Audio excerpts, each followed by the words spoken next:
지난주에 목이 좀 안 좋아서 이렇게 목이 쉰 상태로 이야기했지만 우리 그 영상을 봤잖아요. 그죠? 독립운동가였던 난강 이승훈 선생님이 자신의 전 재산을 다 털어서 오산학교를 설립하고 우리 후배 양성을 했었죠. 민족의 또 대단한 독립운동가들을 설립한 사람이기도 했습니다.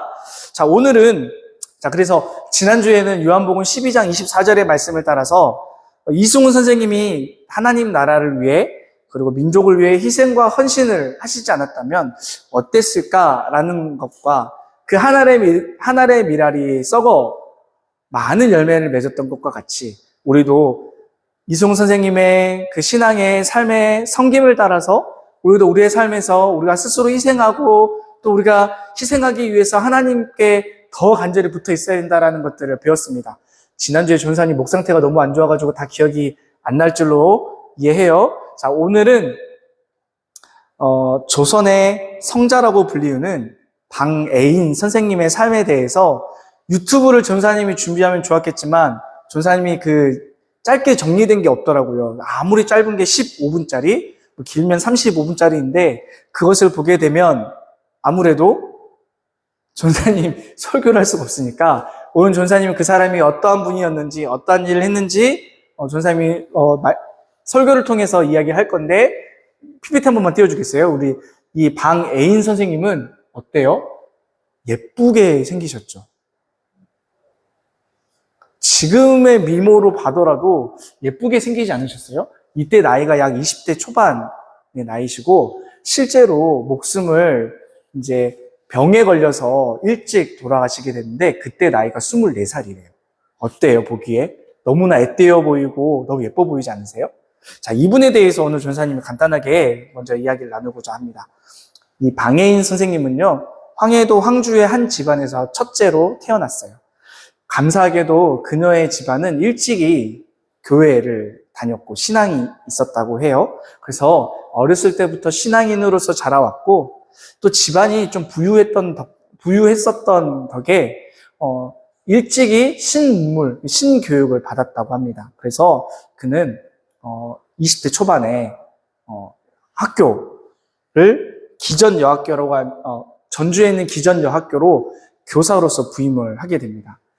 그가 신앙이 있었지만 뚜렷한 신앙의 목표나 신앙의 방향성이 있었던 건 아니었다고 해요. 그래서 처음에 그가 교사로 부임을 했을 때에는 어느 예쁜 여학생, 어느 예쁜 성인 여성으로서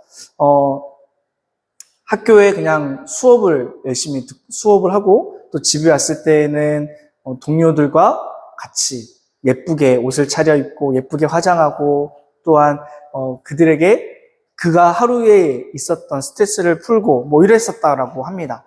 그런데 그런 이 방해인 선생님도 삶이 똑같은 루틴, 그 다음에 삶이 그냥 변화 없이 흘러가는 그들의 자신의 삶에 대해서 회의감과 스스로 인생에 대한 질문을 던졌다고 해요. 내가 이렇게 살아도 되는 것인지, 내가 어떻게 사는 게 더 좋은 것인지에 대한 고민이 있었던 찰나에 이러한 반복된 삶에 지쳐 있었던 그녀가 자신의 고향으로 다시 돌아갑니다. 그리고 그곳에서 자신의 모교에서 교사로 재직하면서 어느 날 신앙의 새로운 반전을 맞이했다고 해요. 그녀가 다녔던 교회의 부흥회에서 영적으로, 신앙적으로 하나님을 깊이 만나게 됐답니다. 그래서 그녀는 그녀의 자서전인 방해인 소전에 따르면 1930년 1월 10일에 그녀는 눈과 같이 깨끗하라라는 주님의 음성을 들었고 그날에 비로소 그날 예수님을 만난 그날이 자신에게는 거룩한 생일이라고 고백했다라고 합니다. 그리고 예수님을 만나고 난 다음에 그의 삶은 180도 변하게 되었습니다. 그녀는 자신을 향한 하나님의 거룩한 부름이 무엇인지 비로소 깨달았고요. 자신이 처음에 교사로 재직했었던 전주에 다시 내려가서 전주의 기전여학교로 돌아와서는 완전히 다른 삶을 보여주기 시작하는데 예전에는 보통의 여성처럼 예쁜 옷을 입기도 하고 예쁜 화장으로 자신을 꾸몄다라면 그는 예수님을 만나고 난 다음에 그녀는 순수하고 검소한 모습의 여인으로 바뀌었다고 합니다. 그러니까 세상에 그 당시 할 수 있었던 멋과 자랑은 다 버리고 그녀는 세상이 가지고 있을 만한 그 어떠한 자랑할 만한 것, 세상이 추구할 만한 것들에 대한 관심을 다 잊었다라고 표현했습니다. 그녀는 하나님의 나라, 특별히 한 영혼에 대한, 영혼의 구원에 대한 관심이 있었고 그 영혼 구원에 대한 자신의 부름이 있었다라고 깨달았던 그녀는 자신의 시간 전체를 전주라고 하는 이 전라도 지역 전주시 전체의 복음의 사역에 위해서 자신의 생명을 아끼지 않았습니다. 그는 복음을 전하는 일에 최선을 다했습니다. 동시에 학교에서는 그냥 그저 만나는 학생과 교사로서의 교사의 역할이 아니라 한 영혼 한 영혼을 진심으로 사랑하는 교사로서 모든 학생을 사랑으로 섬기는 일에 최선을 다했다고 합니다. 다음 사진 넘겨주시겠어요? 특별히 그녀는요, 동료 교사들과 함께 기독 여자 청년회를 설립했고요. 전주 시내에 가난하고 소외된 자들을 향해서 하나님의 사랑을 전했습니다. 자, 이 사진은요, 그녀를 중심으로 해서 교회 청년들이 모이기 시작하기를 전주 지역에 4개 교회가 청년들이 모여서 기도를 하기 시작했고요. 이게 전주 지역의 첫 번째 고아원이었습니다. 고아원을 설립해서 아이들을 섬기는 일에 최선을 다했습니다. 또한 그녀는 지금 오늘날에는 과학과 의학이 발달했기 때문에 지금은 사실상 많은 그 병을 앓고 있는 친구들은 거의 없는데 문둥병이라고 해서 피부가 이렇게 녹아내리는 병이 과거에는 굉장히 흔했고 이것을 고치는 것이 쉽지가 않았어요. 그래서 이 문둥병자를 치료하는 데 있어서 자신의 생명을 내어놓고 섬겼다고 합니다. 그리고 그녀는 결국은 열병을 얻어서 24살이라고 하는 꽃다운 나이에 세상을 떠났습니다. 다음 사진이 아마 여성 기독 청년회의 사진일 거예요.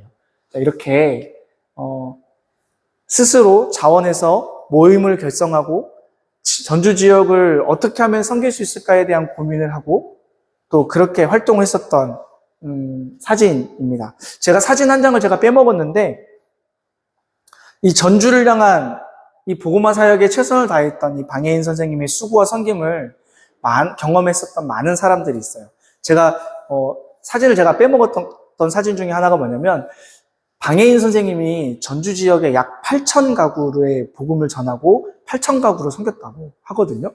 그래서 후에 24살 이 꽃다운 나이에 그가 하나님의 부름을 받고 생애의 삶의 마감이 되었을 때 정말 전주의 모든 청년들이 또 그에게 은혜를 받았고 그를 통해 복음을 들었고 그의 섬김을 받았던 사람들이 수백 명이 그의 장래에 함께 동행했었다라고 합니다. 여러분, 전우사님 볼까요?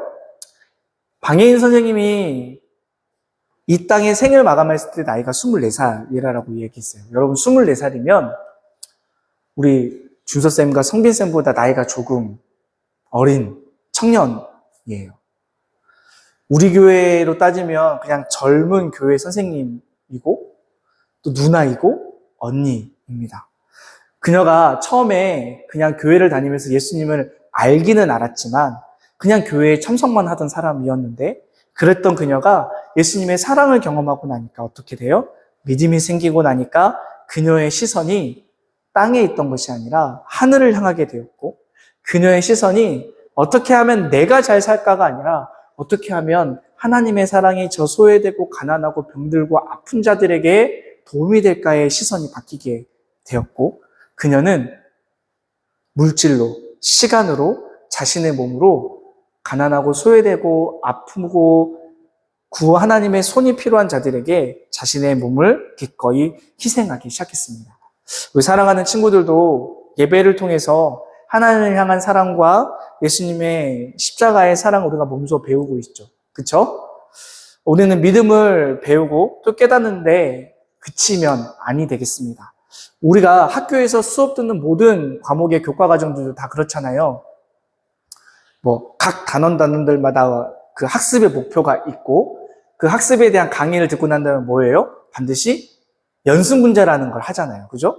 그리고 중간고사와 기말고사를 통해서 얼마나 숙지했는지를 실제로 우리가 풀어보면서 우리의 얼마나 인지하고 있는지 숙지되었는지를 배웠던 것처럼 우리는 교회는요, 우리의 신앙과 우리의 믿음을 배우고 느끼고 깨닫고 경험을 했다면 이제 우리가 가정과 학교와 학원에서 하나님의 사랑을 먼저 배운 자로서 이제 그 사랑을 또 그 구원의 기쁨을 이제 내 주변 사람들에게 나누어야 하는 것이 그리스도인의 사명, 그리스도인의 소명이라는 것을 기억했으면 좋겠습니다.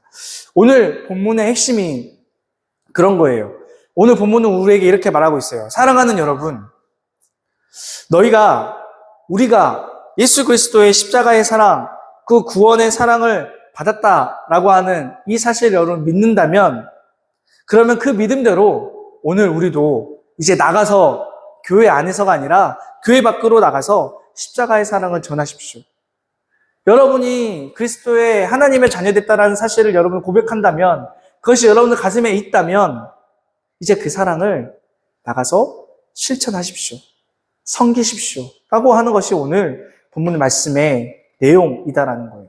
핵심이다라는 거예요. 그래서 여러분 바라기는 오늘 우리 한 주간 하나님의 자녀로 어떻게 살까 고민하면서 여러분 부탁하고 싶은 게 공과 시간에 이렇게 적용 한번 했으면 좋겠는 게 우리 선생님들과 친구들 앞에서 구체적으로 내가 하나님의 자녀로 어떻게 살까, 내가 하나님의 자녀로 하나님의 사랑을 입은 자로 내가 소외되고 내 주변에 하나님의 사랑을 아직 모르는 자들에게 어떻게 하나님의 사랑을 실천할 수 있을지에 대해서 다짐하는 시간을 좀 가졌으면 좋겠어요. 여러분이 할 수 있는 최소한부터 한번 해봤으면 좋겠어요. 네, 선행은요, 아주 작은 것부터 시작을 해야 점점점 그 선행의 범주를 넓혀 나갈 수 있다고 생각하는데 여기에서 우리가 꼭 기준을 삼아야 되는 것, 잊지 말아야 되는 한 가지는 뭐냐면 선행이라는 것은 나와 가까이 있는, 나와 친한 누군가에게 베푸는 것이 선행이 아닙니다. 섬긴다라는 것은요, 나와 가까이 있는, 평상시에 내가 알고 나와 친한 사람에게 하는 행위가 선행이 아니다라는 거예요. 선행이 뭐예요? 오늘 방해인 선생님의 삶이 어땠어요? 지나가는 길거리에 앉아있는 병든 자, 부모 없이, 집도 없이 슬퍼 울고 있는 고아들, 어린 아이들을 이유 없이, 조건 없이 섬겼던 것처럼 여러분, 선행은 나와 가까이, 나와 친한 사람에게 베푸는 것이 선행이 아니라 도움이 필요한 사람들에게 내가 먼저 다가가고 무엇인가 나의 도움, 나의 말, 나의 격려 혹은 내가 가진 것들을 나눌 수 있는 정말 필요한 사람들에게 그것을 베푸는 것이, 그 필요를 채워주는 것이 선행입니다. 그래서 그것들을 여러분들 한 주 동안 또 공과 시간에 내가 어떠한 상황과 어떠한 순간에 놓여져 있을 때 내가 그 사람을 위해 내가 무엇을 베풀겠다, 어떻게 하겠다라는 것을 좀 다짐했으면 좋겠어요. 여러분이 먼저 다가가고 여러분이 그런 선행을 베풀 때 하나님께서는 우리에게 무엇을 말씀하시냐면 마태복음 25장 40절에 내 형제 중에 지극히 작은 자 하나에게 한 것이 곧 내게 한 것이다 라고 한 것처럼 예수님의 사랑을 내가 받았다면 또 예수님의 사랑이 필요한 사람에게 예수님의 자녀로 마땅히 베푸는 그 삶을 선행할 때 하나님께서는 하늘에서 기뻐하시고 또한 여러분의 선행을 말미암아 하나님은 그 기뻐하시는 것 이상으로 여러분들에게 배로 하나님께서 필요한 모든 것을 여러분들에게 베풀어 주실 줄로 여러분 믿으셨으면 좋겠습니다. 아멘. 우리도 이제 예수님의 사랑을 받았기 때문에 예수님의 섬김을 우리가 받았기 때문에 예수님께 우리가 구원을 받았기 때문에 예수님의 섬김과 구제 사역에 기꺼이 동참하는 사랑하는 주의 자녀들이 다 될 수 있기를 주님의 이름으로 부탁드리겠습니다.